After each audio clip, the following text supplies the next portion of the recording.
Que el Señor les continúe bendiciendo. Una mañana fría, pero calurosa en la casa del Señor.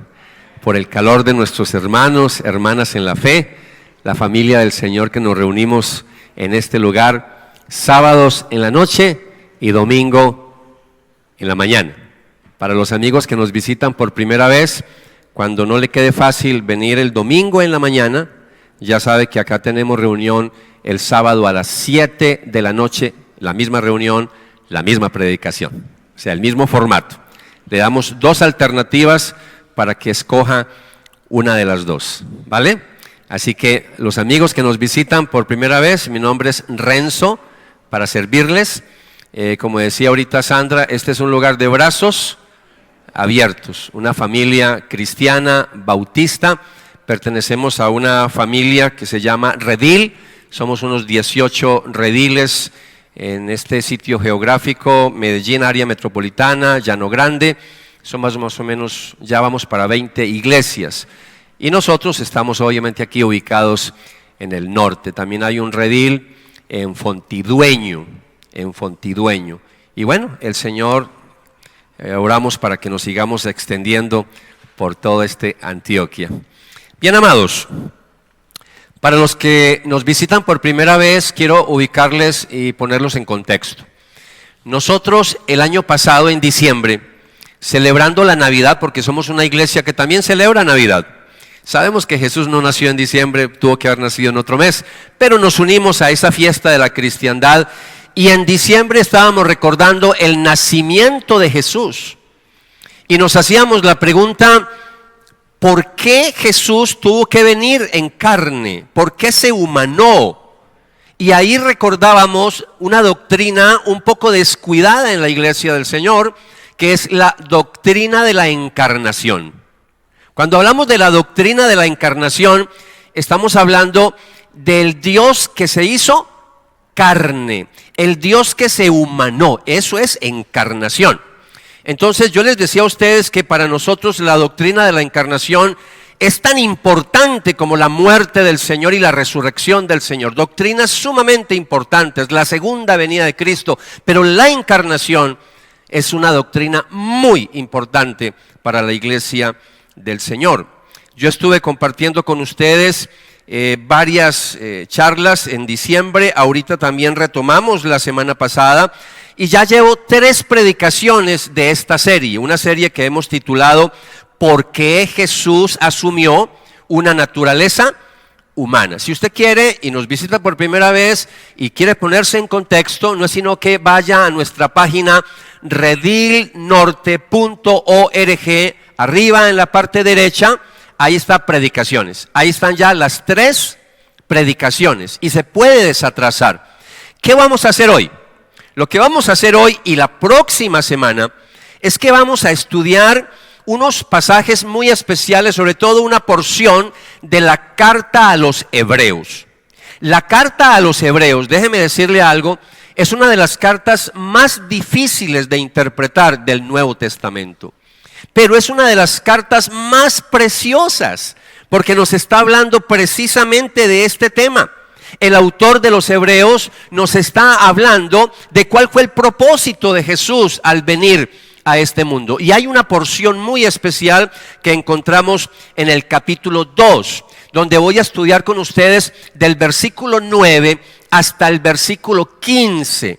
Y lo vamos a hacer en 2 partes. Hoy es la primera parte y la segunda es la mejor. No se la vaya a perder, que es la próxima semana. Esto está en continuación. Entonces, desde ya, hagamos un compromiso. Dígale a la persona que está al lado suyo y dígale: no vamos a faltar la próxima semana para ver la enseñanza completa. Dígale: no vamos a perdernos de la predicación la próxima semana.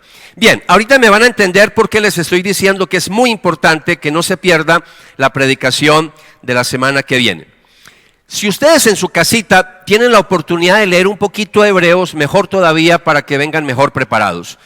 Pero el capítulo 1 de Hebreos nos está hablando de algo muy importante. No vamos a leer, solo les voy a refrescar, y más ustedes que es una iglesia que ha madurado mucho y todos los años se lee la Biblia una vez completa. Entonces yo me imagino que Hebreos se lo ha leído cantidad de veces.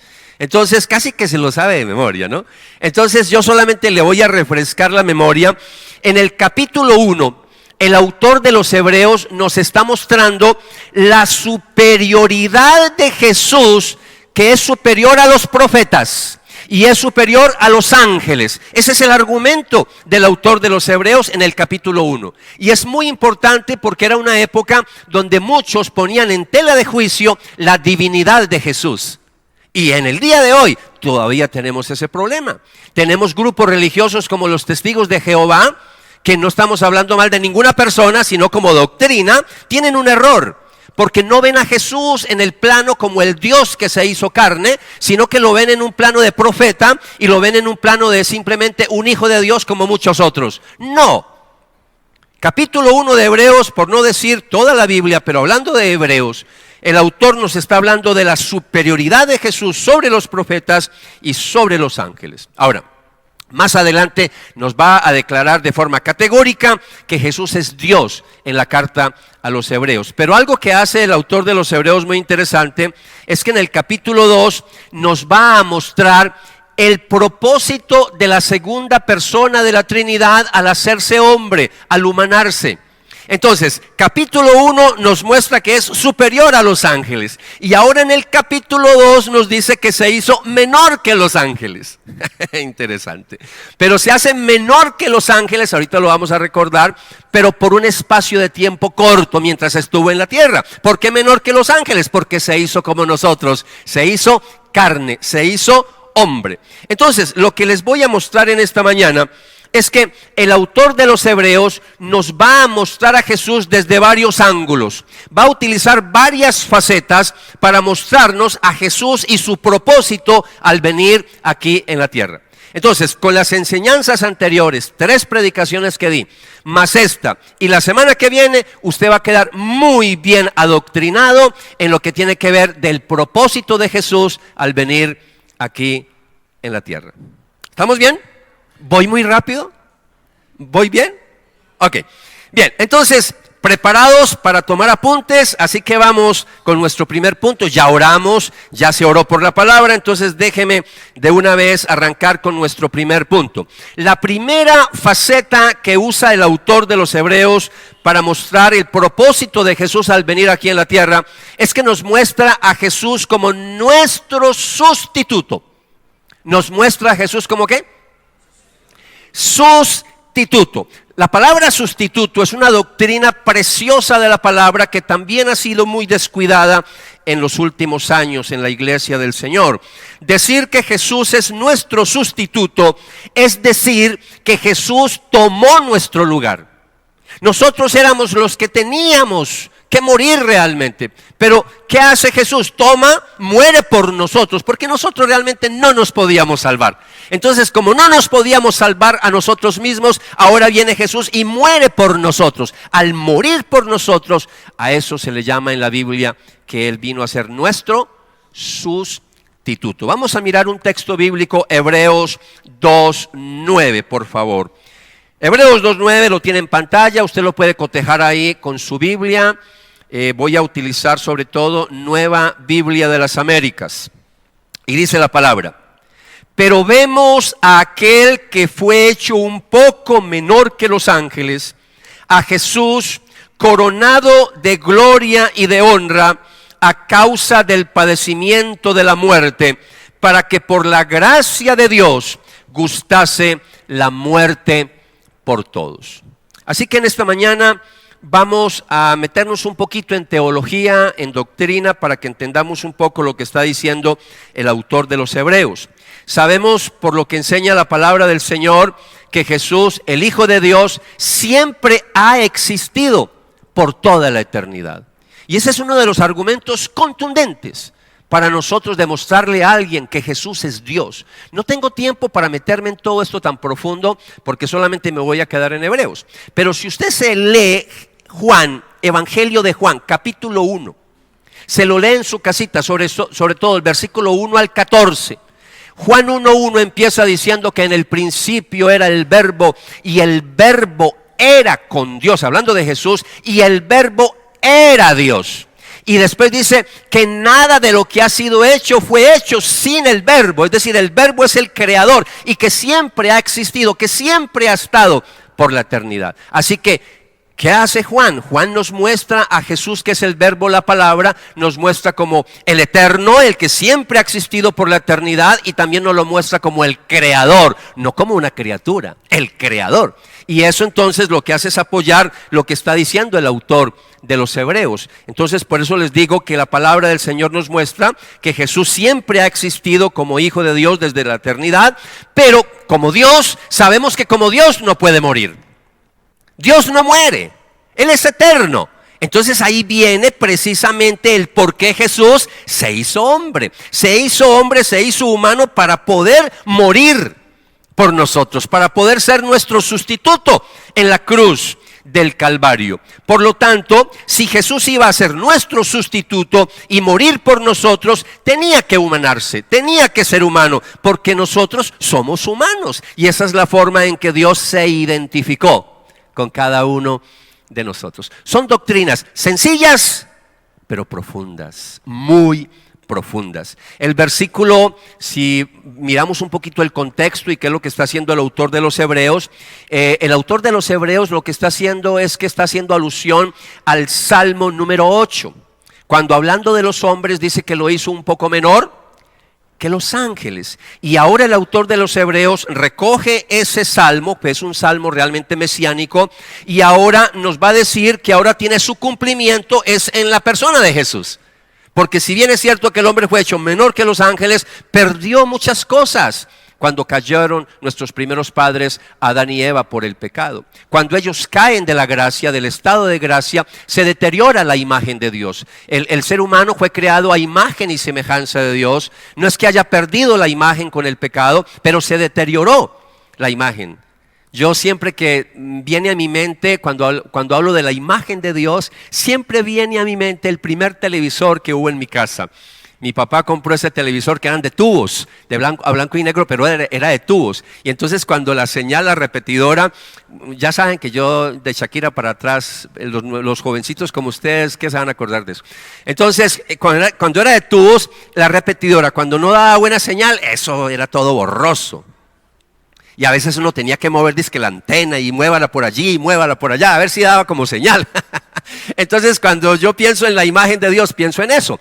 Una imagen borrosa a causa del pecado, pero no se borró completamente. Pero para poder restaurar esa imagen era necesario que viniera el verdadero hombre, que ahora el autor de los Hebreos nos lo va a mostrar precisamente, y el Nuevo Testamento, como el segundo Adán, porque el primer Adán falló. Ahora viene el segundo Adán. ¿Cuál es el segundo Adán? La segunda persona de la Trinidad haciéndose carne, haciéndose hombre. Pablo, el apóstol Pablo. No hay seguridad quién escribió Hebreos. Yo creo que fue Pablo, pero no hay seguridad. Entonces simplemente decimos el autor de los Hebreos. Pero Pablo dice exactamente lo mismo, en otras palabras, en Filipenses capítulo 2, versículo 8, si me acompaña. Pablo, mire lo que habla de Jesús.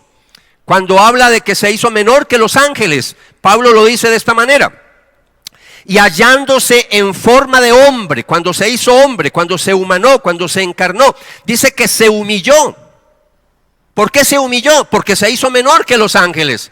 Por eso dice, todo el pasaje léaselo en su casita, Filipenses 2, cuando dice que se despojó de toda su gloria, hablando de Jesús, y dice que se humanó, vino y se hizo menor que los ángeles. Entonces Pablo dice, y hallándose en forma de hombre, se humilló él mismo, haciéndose obediente hasta la muerte y muerte de cruz. Entonces, por causa de su humillación, hablando de Jesús, especialmente por su muerte, por su sepultura, Él fue hecho inferior, fue hecho menor que los ángeles, pero por un poco de tiempo. Porque algunos cogen ese texto y no lo interpretan bien a la luz del contexto. Entonces dice que Jesús es menor que los ángeles. No, Él fue menor que los ángeles, pero por un espacio de tiempo reducido mientras estuvo en la tierra. Porque cuando Él después resucita, la palabra de Dios dice que volvió otra vez a su gloria, a la gloria que tuvo antes con el Padre. Cuando asciende dice que se sentó a la diestra del Padre. Y ahorita vamos a leer algunos textos sobre eso. Entonces Jesús es presentado como ser humano, como hombre, como se hizo carne, que de hecho lo que hizo fue cumplir lo que no pudo cumplir el primer Adán a causa del pecado. Entonces Jesús se hace hombre, sufre, muere por nosotros y por eso lo llamamos que Él es nuestro sustituto. Pero una vez que Jesús cumple su propósito, entonces ya no es inferior a los ángeles. Ahora la Biblia habla de un estado de exaltación.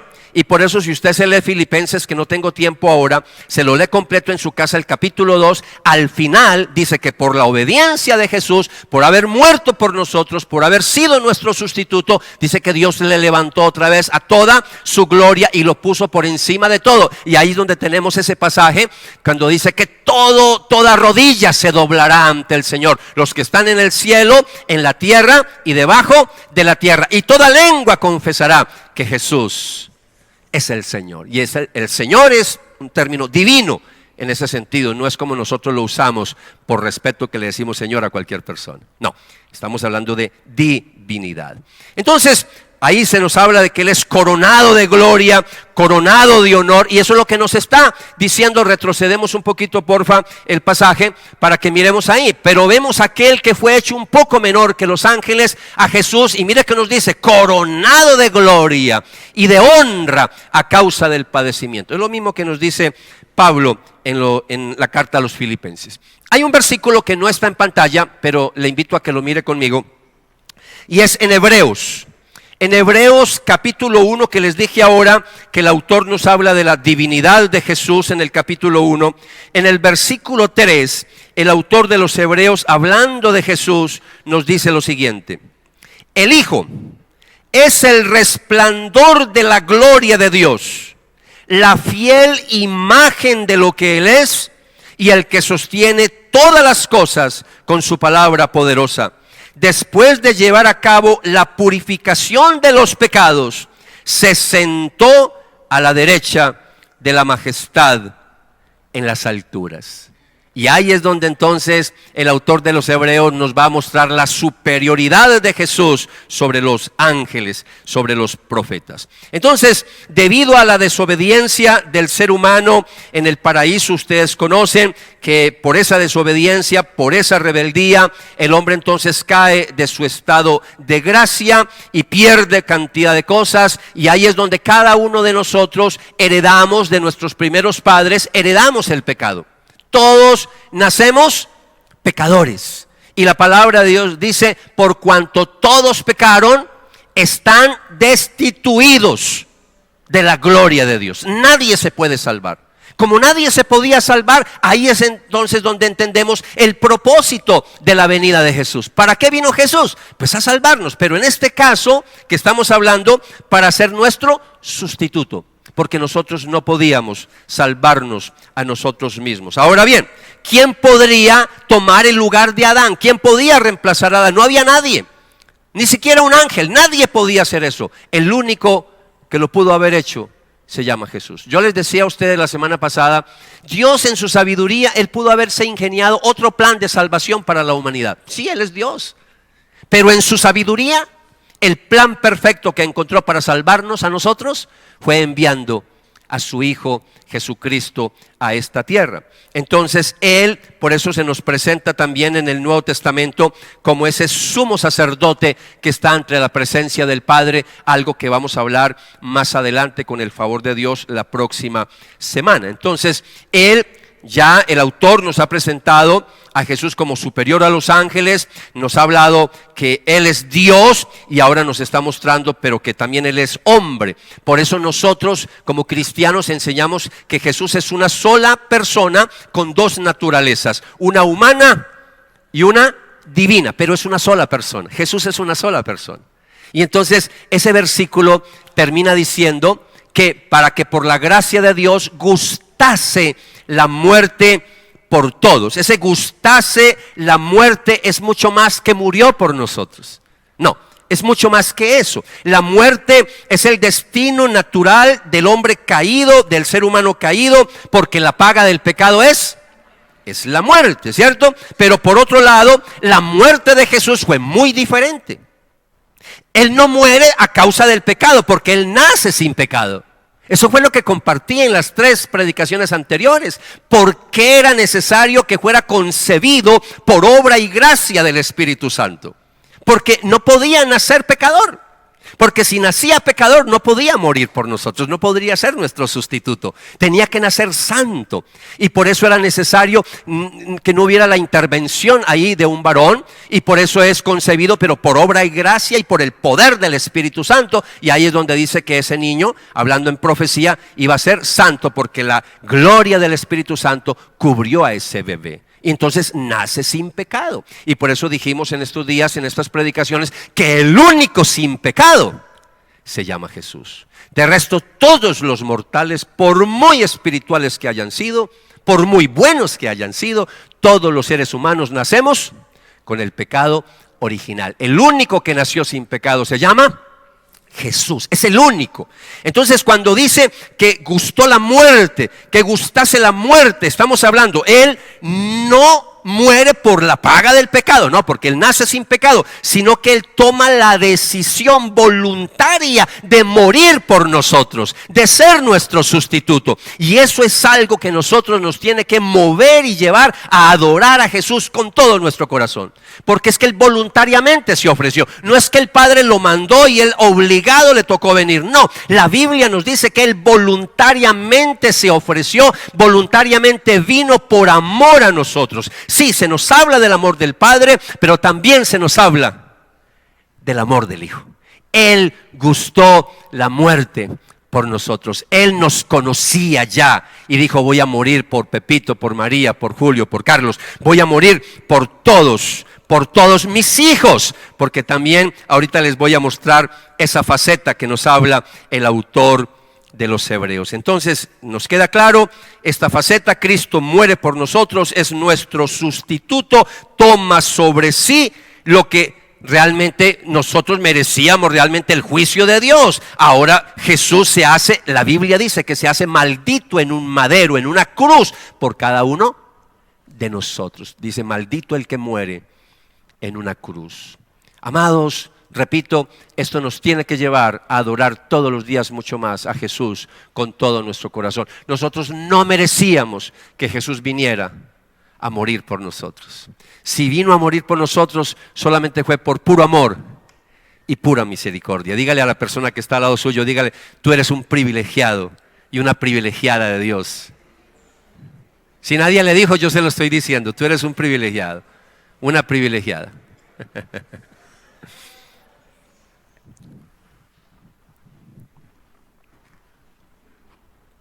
Vamos a mirar la segunda faceta que nos muestra el autor de los Hebreos para entender el propósito de la encarnación. Y ahora lo que va a hacer el autor de los Hebreos es que nos va a mostrar a Jesús como nuestro pionero. Escuche eso, ya les voy a explicar. Nos lo va a mostrar como nuestro pionero. Entonces ya les expliqué el versículo 9. No estoy profundizando porque si profundizo demasiado nos alargamos y no puedo, porque dentro de 15 días empezamos algo nuevo que les voy a explicar al final. Entonces, versículo 10, vamos a leer. Estamos en el capítulo 2. Porque convenía a aquel por cuya causa son todas las cosas y por quien todas las cosas subsisten, que habiendo de llevar muchos hijos a la gloria, perfeccionase por aflicciones al autor de la salvación de ellos. Un texto que a primera vista un poquito enredado, pero yo voy a tratar de explicárselo lo más sencillo posible. Cuando se nos dice que Él es el autor de la salvación, en griego no es sino un solo término. En español lo explicamos el autor de la salvación, pero en griego es un término, y es un término muy interesante que ahorita pues les voy a explicar mucho más, pero de entrada decirles que significa pionero. Ese término significa pionero, significa uno que va adelante y abre el camino para que otros le sigan hacia la tierra prometida. Eso es lo que tiene que ver con la palabra pionero. Por eso yo les decía cuando hablábamos el mes pasado de esas predicaciones de Nuevo Año, cuando les decía cruza tu Jordán, cuando yo les hablaba de Josué. Josué es un prototipo. Josué es un tipo, es una metáfora, una comparación, hablando de Jesús. De hecho, Joshua, Jesús viene del mismo término, Josué. ¿Y qué hizo Josué? Reemplazar a Moisés para llevar al pueblo a la tierra prometida, pero el líder tenía que ir adelante, ¿cierto? Para llevarlos a la tierra prometida. Y eso es lo que hace Jesús, eso es lo que nos está mostrando el autor de los Hebreos, que Él es nuestro modelo perfecto. Y ahora lo que nos está diciendo es que Él va adelante como nuestro modelo, y que va adelante y que era necesario que se hiciera hombre precisamente para ser nuestro modelo, para poder ir adelante. Y en ese camino dice que es un camino de aflicción, es un camino de sufrimiento el que optó Jesús, pero para poder morir por cada uno de nosotros. Entonces, esta palabra es una palabra muy común en el griego del Nuevo Testamento. En el Nuevo Testamento, la palabra en griego que se traduce autor de la salvación, se puede traducir pionero, pero también se usaba para describir al jefe de un clan o al fundador de una escuela de pensamiento, como una especie de filósofo. Y ahora lo que nos va a mostrar el autor de los Hebreos es que Jesús es el que origina, es el originador de la salvación, es el que inicia la salvación. Claro, eso tiene que ver con el tema del versículo 9. Él es nuestro sustituto, Él es el segundo Adán, Él es el que muere por nosotros, el único que podía morir por nosotros, el único que podía salvarnos. Por eso el nombre de Jesús, cuando les predicaba, por eso el nombre que le pusieron a Él es Jesús. Fue un nombre dado por Dios mismo, el que salvará a su pueblo de sus pecados, Él como Salvador, ¿ok? Entonces ahí les estoy mostrando esa faceta. Ahora, ese término, el autor de la salvación, que se traduce como pionero, se puede traducir como líder, pero también se puede traducir como capitán. Capitán, el que está llevando un ejército, muy parecido a pionero, el que lleva un ejército adelante, también se puede traducir como capitán. Ahora, el mismo término se usa en Hebreos en el capítulo 12. En el versículo 2, si ustedes ven la pantalla, Hebreos 12:2, dice, puesto los ojos en Jesús, el autor, ahí está el mismo término, el autor y consumador de la fe. Él es el autor de la salvación. Cristo es el pionero de la salvación, Él es el líder de la salvación, Él es el capitán de la salvación, quien por el gozo puesto delante de Él soportó la cruz, despreciando la vergüenza, y se ha sentado a la diestra del trono de Dios. Si ustedes ven siempre el paralelo tan hermoso, nos muestran a Jesús como el sustituto, como el pionero, pero siempre nos muestra la muerte, pero después nos muestra su gloria por su obediencia, sentado a la diestra del Padre. Otra vez, Él no perdió nada, lo volvió a recuperar totalmente. Él pierde muchas cosas, pero por amor a nosotros se humilló. Por eso se dice Pablo que se humilló, se humanó, se rebajó, haciéndose un ser humano. Entonces, a causa de la obra salvadora del Hijo de Dios, ahora, ¿qué nos está diciendo el autor de los Hebreos? Nos está diciendo que los hijos de Dios son introducidos a la gloria con el Hijo que es coronado. Porque como Él es el pionero, el que va adelante, nosotros vamos detrás. Y ahora Él nos salva a nosotros. Y por eso el Nuevo Testamento nos habla de que nosotros, los hijos de Dios, somos coherederos juntamente con Cristo. ¿Qué estoy haciendo, iglesia? Yo estoy con ustedes repasando y refrescando doctrinas básicas de la fe cristiana. ¿Sabe qué estoy predicando yo? El ABC del cristianismo. Pero para muchos que no han tenido oportunidad de ver doctrina, les parece esto como un poquito enredado o como algo muy pesado. Pero esto es el ABC. Esto es mostrar quién es Jesús para nosotros. Jesús es más que un carpintero, como escribió Josh McDowell, más que un carpintero. Él es el Dios hecho carne, pero tenemos que entender por qué se hizo hombre. Entonces, Él es el autor de la salvación de los hijos. En realidad, Él va delante de ellos como el pionero, el fundador de la salvación. Entonces, ya hemos visto dos facetas. Vamos para la tercera faceta. Yo voy a compartir con ustedes unas 6 facetas. 6. Hoy voy a ver 4. Ya llevamos 2. Esto nos está rindiendo. La próxima semana, con el favor de Dios, vamos a ver las otras dos. Entonces, primeras dos facetas. El autor de los Hebreos nos muestra a Jesús como el ¿qué? Como el sustituto. Muy bien. Y número dos, nos muestra a Jesús como el pionero. Número tres, nos muestra a Jesús como nuestro santificador. Santificador. Yo felicito a los que toman apuntes porque uno no puede confiar de la memoria y esto se olvida muy fácil. De hecho, yo siempre traigo apuntes porque a mí se me olvida todo. Y más cuando uno pasa de 50, Dios mío bendito, todo se nos olvida.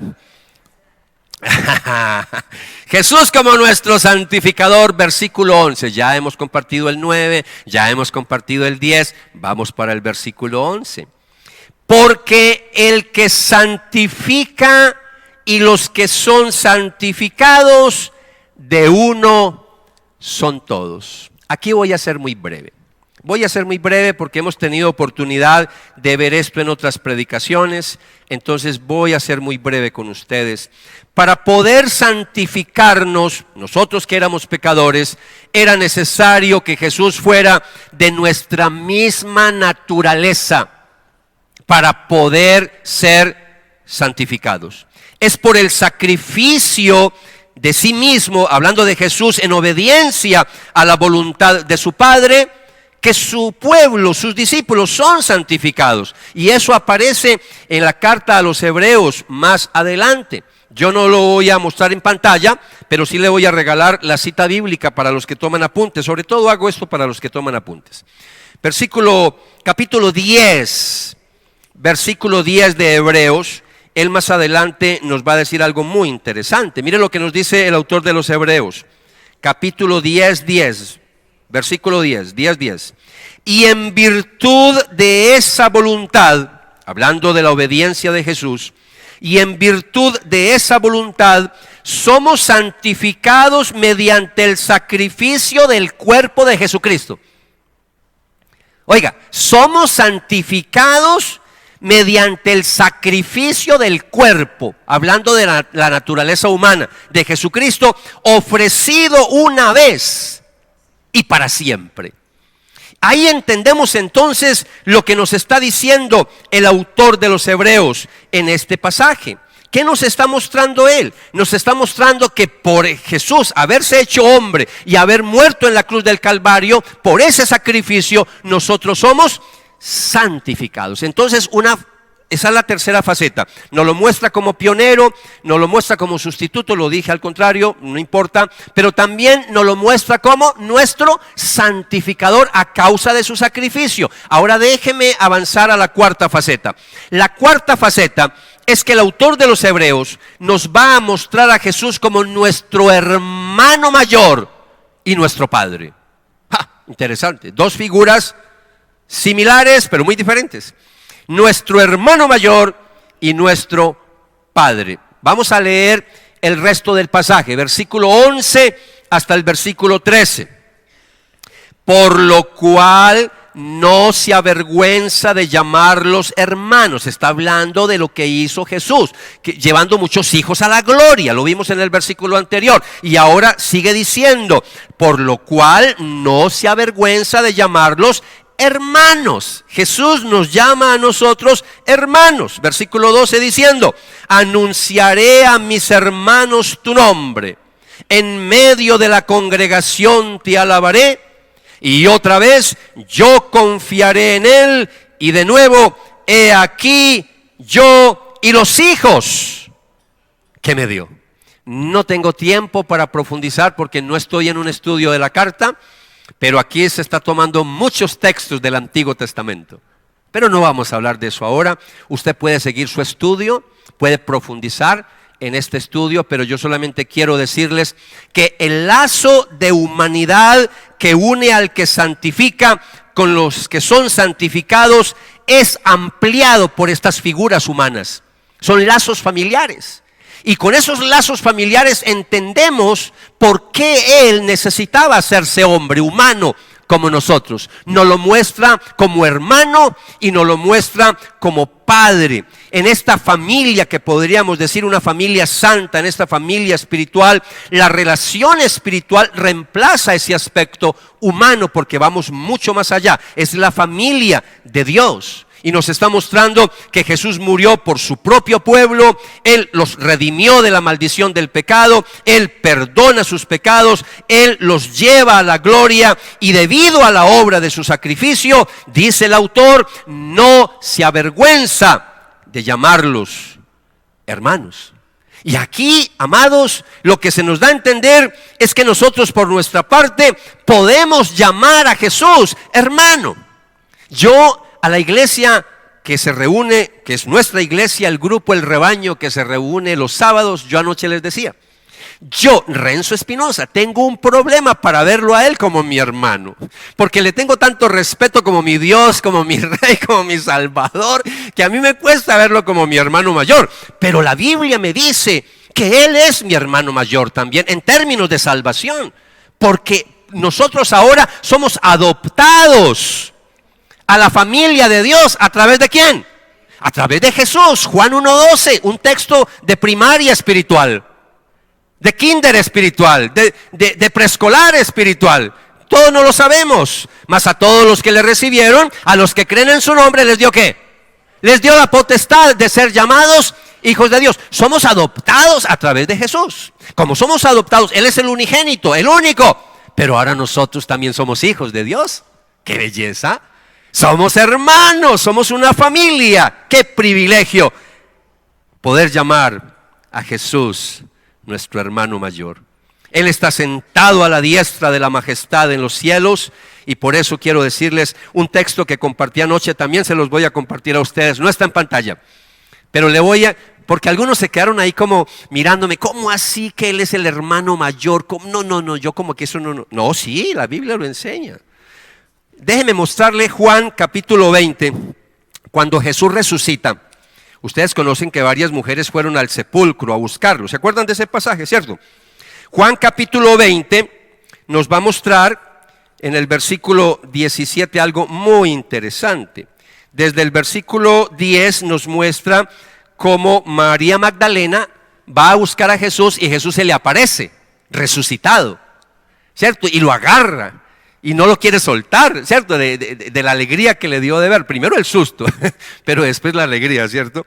Y ya en el versículo 17, mire lo que le dice Jesús a María Magdalena. Suéltame, porque todavía no he vuelto al Padre.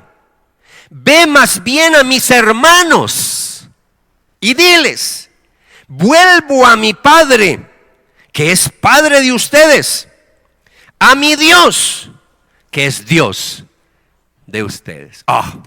Yo no sé si alguna vez usted tuvo la oportunidad de detenerse en ese versículo, pero ese versículo ¿qué nos está diciendo? Que somos hermanos, que somos una familia. Él tiene su Padre celestial, pero ahora a través de Jesús Él también viene a ser nuestro Padre celestial. Pero lo que les quería mostrar ahí es que Él tiene la última frase cuando dice, he aquí yo y los hijos que Dios me dio. Y ahí es donde también vemos a Jesús en una faceta como de padre, como de papá. Lo vimos en diciembre cuando hablábamos de la Navidad. ¿Se acuerdan? Cuando hablábamos que hablando de la profecía de Isaías, hablando de Jesús, dice que se le puso un nombre, el nombre profético a Jesús, Emmanuel. Emmanuel significa Dios con nosotros, pero en ese mismo texto profético se dice Padre eterno. Él es nuestro Padre eterno. Ese es el misterio de la Trinidad. La Trinidad, nosotros no creemos sino en un solo Dios. Nosotros no creemos sino en un solo Dios. Nosotros no creemos en tres dioses. Nosotros no somos triteístas. No, creemos en un solo Dios único y verdadero, pero manifestado en tres personas diferentes. Alguien dirá, esa no es la mejor forma de explicación de la Trinidad. Yo respeto, pero es la forma más cercana para poder entender a Dios, porque se nos muestra a un Padre que es Dios, se nos muestra a un Jesús que tiene un Padre, pero que también es Dios, y se nos muestra a un Espíritu Santo que también es Espíritu de Cristo, que también es Espíritu de Dios, pero se nos presenta como una persona, porque Él guía, Él enseña, Él consuela, el repartedones, es una persona. Una persona no necesariamente es porque tenga carne y hueso, un perro tiene carne y hueso y no es una persona. ¿Me estoy comunicando? Entonces, yo los veo la Trinidad, pero yo no veo tres dioses, es un solo Dios, pero manifestado en tres personas. Entonces este es un misterio, porque Jesús es el Hijo de Dios, pero también se nos presenta en algunas facetas como Padre de nosotros. ¿Por qué? Porque es el autor de la salvación, porque es el pionero de la salvación, porque es el líder de la salvación, porque es el capitán de la salvación. Ahora, estas figuras es para entender el plan de salvación, pero Él es la segunda persona de la Trinidad, Él es nuestro Rey, Él es nuestro Salvador. ¿Estamos bien con eso? Bueno, entonces hemos visto 4 facetas que ustedes se aprendieron de memoria. Número 1, Jesús como sustituto. Número 2, Jesús como pionero. Número 3, Jesús como santificador. Número 4, Jesús como hermano mayor y como Padre eterno, Padre celestial. Bueno, vamos a entrar en unas aplicaciones para terminar en esta mañana. Me voy a demorar un poquito en esta aplicación porque necesito ponerlos en contexto. El año pasado estuvimos viendo una serie. Si usted nos visita por primera vez o segunda o tercera, en esta iglesia tenemos una costumbre y es que aquí predicamos por series, de una vez para que nos conozca. Yo acostumbré hace muchos años a la iglesia a no estar predicando cada semana que una cosa, que después la otra, no, a tener una dieta más bien balanceada. Entonces aquí cogemos un tema y lo desarrollamos, un tema que nos puede demorar a veces un mes, cortas 2 meses, pero a veces hemos tenido series de todo un año. Así como las temporadas de Netflix, cuando a veces ven que hay series como de 70, 80 capítulos, y uno dice, Dios mío, ¿cuándo va a terminar eso? Entonces aquí somos iguales. El año pasado nos tomamos todo un año para hablar de una serie que la llamamos Soy llamado para ser enviado. Fue el 5º llamado, pero son otros llamados que no voy a hablar ahora. Pero de los 5 llamados que me demoré todo un año con ustedes, el 5º era soy llamado para ser enviado. Ese es el plan de Dios para la historia. Si ustedes quieren conocer el propósito de la historia, es este, y es que Él está reuniendo una familia. ¿Por qué conecto esto? Lo conecto porque el autor de los Hebreos nos está diciendo que Jesús como pionero está llevando muchos hijos a la gloria, ¿cierto? Entonces, ¿qué está haciendo Dios? Precisamente buscando personas en este planeta, ¿para qué? Para llevarlos a su familia, para que sean su familia. Por eso dice Pedro que Dios es paciente esperando que la gente venga al arrepentimiento. Él está conformando una familia. Entonces, la pregunta que tenemos que hacer, ¿soy llamado para ser enviado a qué? La respuesta que dimos el año pasado fue la siguiente: para traer a otros a la familia de Dios. Eso es, en palabras teológicas, en palabras bíblicas, es para evangelizar. ¿Qué es evangelizar? Compartir las buenas nuevas, pero en el contexto de familia espiritual y del tema que estamos hablando, donde nos habla de Jesús como nuestro hermano, como nuestro Padre, hay una familia, la familia de Dios, y en esa familia de Dios tú y yo jugamos un papel muy importante. Ahora fuimos salvados, Cristo fue nuestro sustituto, ya Él es el autor de nuestra salvación. Ahora que somos salvos, ¿y ahora qué? El problema de muchos en las iglesias, y ahora que soy salvo me quedo cruzadito de brazos, feliz viniendo a la iglesia que porque soy salvo. Sí, claro, estamos felices por ser salvos, pero ahora tenemos una tarea que cumplir. Tú y yo tenemos una tarea. El año pasado compartí un texto bíblico muy importante que es 2 Corintios 5, 18. Y ahí Pablo nos está diciendo que Dios, que nos ha puesto en paz con Él por medio de Cristo, y nos ha confiado la tarea de llevar esa paz a los demás. Ahora que ya nosotros gozamos de la paz de Dios, es decir, que fuimos reconciliados, que fuimos salvados, ahora a nosotros se nos encomienda, se nos envía ¿a qué? A llevar esa paz a los demás. Entonces quiero ampliar un poquito eso, hablando, ya que les mostré ahora Juan capítulo 20, cuando Jesús resucita. En Juan capítulo 20, en el versículo 21, Jesús se le aparece a sus discípulos y les dice: paz a ustedes, como el Padre, seguimos con la figura de familia, como el Padre me ha enviado, así también yo ¿qué? Yo los envío. Entonces, somos enviados a llevar esa paz de Dios. Y esa paz de Dios, ese compartir el evangelio, ¿sabe cómo lo llama la Biblia? La Biblia lo llama cuando yo estoy dando fruto. El dar fruto es hablar. También tiene que ver con testimonio, con santidad. Pero en este contexto tiene que ver con llevar la palabra, llevar las buenas nuevas. Volvernos predicadores.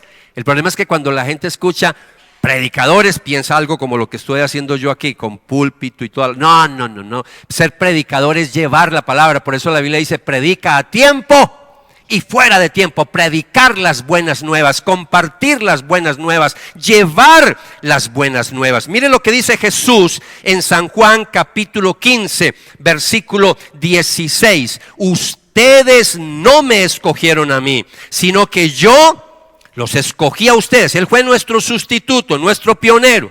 Y los designé para que vayan y ¿qué? Aquí se dice, ya no llevar la paz. Aquí se dice para que vayan y den fruto. Y que su fruto permanezca. Solo hay dos cosas que van a durar para siempre. No solo en esta vida, sino que trasciende a la otra vida. Y las dos cosas que van a permanecer siempre serán la verdad y las personas. No nos vamos a llevar nada más. Entonces, la verdad y las personas. ¿Por qué decimos que las personas van a perdurar por siempre? Porque cuando una persona muere hay un destino final. Y ese destino final será cielo o será el infierno. Y usted y yo somos instrumentos de Dios y somos los llevados a llevar la palabra, no a convencer a nadie. Usted no convence a nadie. Usted lo único que tiene que hacer es un instrumento de bendición. Hable, comparta, que el Espíritu Santo se encargará de ¿qué? De tocar esos corazones. Entonces, por eso les estoy hablando en estos términos. Si nosotros queremos realmente invertir nuestra vida en cosas que van a perdurar, iglesia, metámonos en el plan perfecto de Dios. Todos los días cuando nos despertemos, todos los días de nuestra vida, digámosle a Dios, Dios, úsame en este día, no en mis planes, sino yo poder participar en tus planes, en ese plan que tú tienes de construir una familia en esta tierra para llevarla al cielo. Yo quiero participar de ese plan. Yo quiero que me uses, muéstrame a quién le hablo, a quién le doy un folleto, a quién le doy un tratado, a quién lo invito a un grupo pequeño, a quién invito a la celebración acá al frente del Consejo de Bello. ¿Qué hago? Muéstrame, Señor, ¿para qué soy bueno? Y ahí es donde nosotros tenemos que entender que la Biblia nos muestra modelos. Y hay un modelo para mí maravilloso que es Pablo. Pablo se la jugó. Pablo era un hombre con muchas cualidades, con muchos talentos, pudo haber hecho otras cosas, pudo haberse convertido en un gran profesor de seminario, porque él se levantó a los pies de Gamaliel, un hombre letrado, un hombre que era políglota, hubiera sido un buen profesor de teología, pero él tuvo un encuentro con Jesús. Y cuando tiene ese encuentro con Jesús, él dice algo que a mí me deja totalmente sorprendido, porque él tomó la decisión de invertir su tiempo, sus talentos y su tesoro al servicio del reino de Dios. Y esa es la invitación que les hago a ustedes.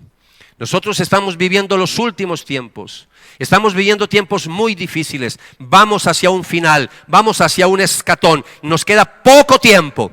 Por favor, si tu vida sigue girando solamente en cuestiones materiales, yo no estoy en contra de soñar, yo no estoy en contra de hacer planes, yo no estoy en contra de eso. Lo que estoy en contra es cuando usted solamente gira en torno a todo lo material y lo espiritual pasa a un segundo plano. De eso es que yo no estoy de acuerdo.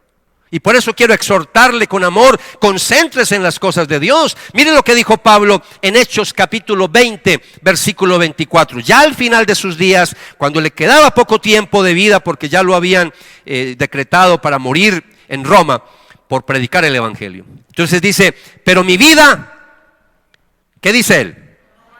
No vale nada para mí, a menos que la use para terminar la tarea que me asignó el Señor Jesús. La tarea, ¿cuál tarea? La tarea de contarle a otros la buena noticia acerca de la maravillosa gracia de Dios. La maravillosa gracia de Dios. Yo quiero que subraye eso. Porque es que la gracia de Dios es que Él murió por nosotros. Él es nuestro sustituto, Él es nuestro pionero, Él es nuestro líder, Él es nuestro santificador, Él es nuestro Padre. Él es nuestro hermano mayor, Él es el que murió por nosotros. ¿Qué tenemos que hacer ahora nosotros? Pues como un ejército, ya que Él es nuestro capitán, como soldados nos vamos a enlistar en ese ejército. ¿Para qué? Para llevar las buenas nuevas de salvación. La gran diferencia es que en el ejército de Dios no hay servicio militar obligatorio. Es voluntario. Dios está buscando voluntarios. Yo como pastor no te puedo obligar. Vengo por años animándote y motivándote a que te conviertas en un líder de esta iglesia para llevar las buenas nuevas de salvación. Algunos de ustedes tienen unas cualidades impresionantes. Solamente es que usted le diga al Señor, úsame. Como alguien dijo, la oración más peligrosa que uno pueda hacerle a Dios, porque Él se lo toma muy en serio. Cuando tú le dices, úsame. Yo recuerdo el día en que yo le dije al Señor, haz de mí la persona que tú quieres que yo sea. Ay, Dios mío. Y Él dijo, ¿así? Ah, bueno. Tenía 19 años. Y a los 21 años ya estaba en el seminario, Dios mío. A los 21, a los 2 añitos ya estaba aquí en Robledo estudiando en el seminario. Tenía 2 años de convertido. Yo llegué al seminario, un recluta, un neófito, llegué al seminario. Entonces, para que vayan haciendo cuentas, que no son muchos años, pero estamos hablando, mis amados, que Dios se lo toma muy en serio. Por eso, déjeme decirle en esta mañana 3 aplicaciones que tengo para ustedes. Una de ellas es que nosotros tenemos unos grupos pequeños. Esa es la estrategia que Dios nos ha dado como iglesia. En otras iglesias tienen muchos nombres, es lo mismo, lo que pasa es que aquí tenemos un énfasis diferente. Si usted viene, me va a disculpar por favor, aquí no hablamos nunca mal de otras iglesias, no. Ese no es nuestro estilo. Pero hay unos modelos muy atosigantes en otras iglesias de las células. Atosigantes, donde a usted no lo dejan ni respirar. No, ese no es nuestro modelo, así que refrésquese, descanse, relájese. Ese no es nuestro modelo. Pero tenemos un modelo similar, un modelo de grupos pequeños, porque es bíblico. Es bíblico. Nosotros tenemos unos 20 grupos en semana que se reparten por todas las comunas de Bello, llevando la palabra. Si tú no estás todavía en uno de esos grupos, averigua en la iglesia, aquí hay, averigua con los pastores, con los líderes, en qué grupo puedes asistir entre semana. Aquí no tenemos reuniones realmente entre semana, las reuniones que tenemos entre semanas de capacitación, de discipulado, pero como iglesia no. ¿Por qué? Porque los liberamos para que ustedes asistan a un grupo pequeño. Entonces hay grupos de parejas, hay grupos de mujeres, hay grupos de hombres, hay grupos de jóvenes, hay grupos de niños. Entonces, por favor, averigüe para que se conecte. ¿Y por qué le digo eso? Porque en ese grupo pequeño a usted le va a quedar más fácil llevar una persona para que conozca a Jesús. Hay personitas que no van a venir a la iglesia en la primera invitación, pero si usted lo invita a un grupo pequeño van a asistir. Entonces, por favor, únase a este proyecto, únase. Y también usted va a ser cuidado. Si usted nos visita hace poco, ahí va a encontrar amigos. Encontrar amigos en la reunión grande es muy difícil a veces. Pero si usted va a la reunión pequeña, ahí va a ser amigos. Entonces, vamos a iniciar esta es la parte que quiero enfatizarles. Vamos a iniciar nuevos grupos pequeños este año. Dentro de 15 días vamos a empezar una campaña. Si usted no maneja la terminología bíblica evangélica, no piense que cuando le digo campaña es que vamos a hacer campaña política. No, aquí no hacemos campaña política. Aquí no hacemos eso. En esta iglesia, cero. Creemos que hay que votar, creemos que hay que apoyar, pero hágala por fuera. Pero dentro de la iglesia no hacemos política, ¿vale? Estamos bien con eso. Entonces, vamos a hacer una campaña, pero de índole espiritual. Y en esa campaña vamos a empezar un tema nuevo, que ahora les voy a decir. Y vamos a necesitar nuevos grupos pequeños. Vamos a necesitar nuevos facilitadores. Vamos a necesitar nuevos anfitriones. Entonces yo necesito que al final de la reunión usted se acerque al equipo pastoral y diga, anóteme que yo quiero facilitar mi casa para un grupo nuevo. O dígale, anóteme que yo me quiero capacitar porque yo quiero ser un líder de célula, de grupo pequeño. El lunes, mañana, empieza la capacitación virtual. virtual. Tú lo puedes hacer de manera virtual. Entonces, la campaña nueva que vamos a empezar, le voy a explicar por qué va a ser fantástico para que usted invite personas a un grupo pequeño o los invite a la iglesia. Porque en 15 días, el 25 de febrero, vamos a empezar la campaña que yo le puse el siguiente nombre: Curando el estrés con el Salmo 23. Ya les voy a explicar. Curando el estrés con el Salmo 23. ¿Por qué? Porque vamos a hacer una campaña enfocada en nuevos, enfocada en personas que no conocen mucho de la Biblia. Y las personas que no conocen de la palabra de Dios, una de las porciones más conocidas de la Biblia es el Salmo 23. El Salmo 23 lo conoce todo el mundo, pero el Salmo 23 es el pasaje más mal interpretado que pueden hacer hasta muchos pastores. No conocen el Salmo 23. Es más, déjeme adelantarle algo. Al final del Salmo 23 hay una partecita donde dice: aderezas mesa delante de mí. Entonces, el que lee el Salmo con las gafas del siglo XXI, dice aderezas mesa, entonces piensa en una mesa de 4 patas, hay una mesita que le van a poner comida y todo. No, de eso no está hablando el salmista. El salmista es un pastor de ovejas. Y todo lo que él habla ahí es pura terminología de ovejas. Y como nosotros no somos citadinos, no somos pastores de ovejas, no entendemos. Pero yo les voy a explicar versículo por versículo. Yo le prometo que voy a dar mi mayor esfuerzo para hacerle una interpretación y un estudio del Salmo 23 como usted nunca lo ha escuchado. Oiga, qué atrevido yo decirles eso a ustedes. Me estoy comprometiendo. O que al menos diga, bueno, pero bueno, me convenció. Pero voy a colocar mi mayor esfuerzo para hacer un estudio profundo, pero sencillo. ¿Y sabe qué voy a hacer con el Salmo 23? Voy a mostrarles que Dios en el Salmo 23 nos da 7 curas para el estrés. El estrés, ¿por qué, Renzo, el estrés? Porque después de la pandemia más grande que tenemos ahora es el estrés. Antes de la pandemia, la Organización Mundial de la Salud nos estaba diciendo, antes de la pandemia del COVID, que la pandemia del estrés era la pandemia más grande que había. El estrés lleva a la depresión y estados de depresión está llevando al suicidio. Y ese tema del estrés hace años se está tocando a nivel mundial. Es una preocupación grande. Los problemas mentales se dispararon.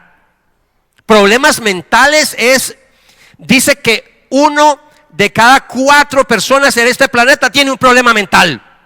La cosa está grave, más o menos 450 millones de personas en el mundo sufren de al menos un trastorno mental.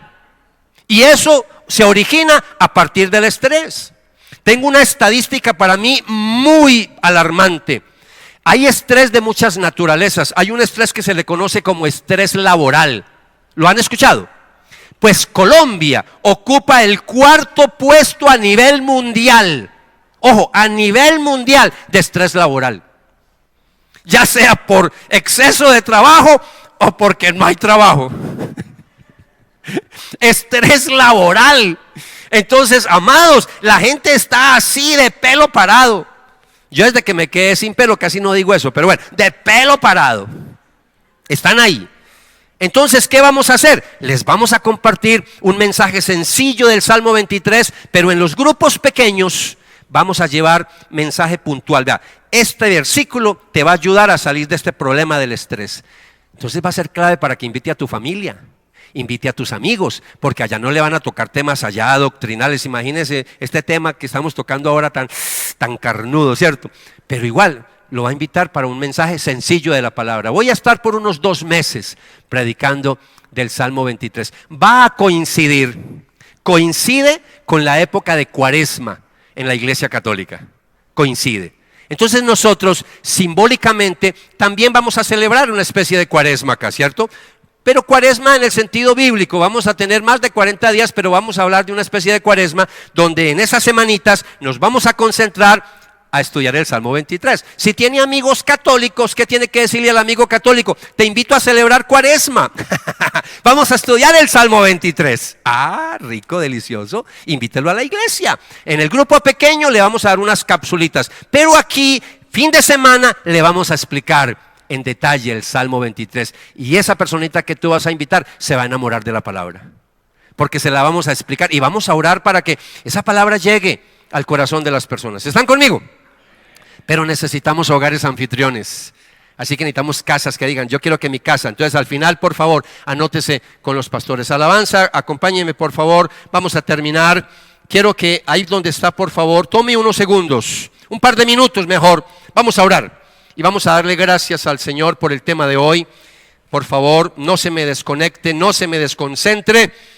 Vamos a orar. Padre de la gloria, queremos darte gracias porque a través de esta serie hemos podido entender mejor cuál fue tu propósito al venir aquí a la tierra, al humanarte, al hacerte hombre, humano, como cada uno de nosotros. Amado Jesús, hoy nos ha quedado mucho más claro que tú viniste como nuestro sustituto, que tú viniste como nuestro pionero, nuestro líder, nuestro capitán, como el autor de la salvación, y para eso tenías que ser hombre, humanarte. Hoy nos ha quedado claro que tú viniste para santificarnos, ofreciendo tu cuerpo en sacrificio por cada uno de nosotros.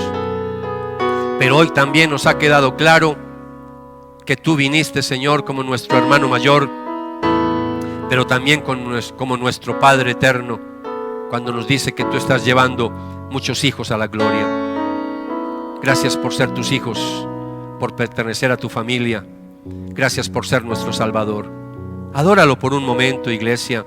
Este es un momento para adorar a nuestro Jesús hermoso, precioso. Tú tienes que acostumbrarte a decirle cosas lindas a Jesús, a decirle: Jesús, te amo, Jesús, tú eres bello. Que tú le digas: Jesús, eres lo máximo en mi vida. Es decir, como tú le hablas al ser que más amas en esta tierra, con mayor razón díselo a Jesús.